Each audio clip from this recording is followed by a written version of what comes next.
my hot take, I want to answer a question that was asked in the film by Kevin Costner. He says, how did we become second in a two-man race? Right? Okay. And I would like to say it's because, if you think about it, America had superior resources, technology, experts, manpower. But the one thing that they also had, the Soviets didn't, was capitalism. I knew you were going to do that. And I think it's because capitalism forces competition over collaboration. Segregation limits the potential to have the best people on it. To begin with, it's a kind of point in the film is, you know, as soon as they're looking for the best people and take out the whole segregation thing, then they can do it. Costner says, like, your job is to find genius. We all get there together or not all, which I think is kind of like the point of it. And then after that, that's when America does turn the tide in the space race. People are worried about their jobs, and that's throughout this film as well. Like temporary and all that. And when you are that worried about your job, you're not thinking about collaboration. You're not thinking, oh, maybe that person's got the thing because maybe they'll take the glory. Do you know what I mean? I think that is a barrier that's held them back. And I think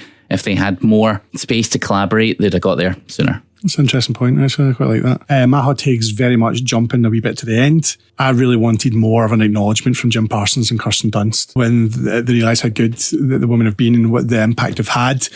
I wanted them to just be a bit more contrite, a bit more apologetic. It was a bit subtle for me. Jim Parsons gets her a coffee, puts a coffee in front of her. Yeah, there's acknowledgement that they're colleagues now, but I just wanted more of a punch with that, more of a kind of, yeah, you guys are awesome.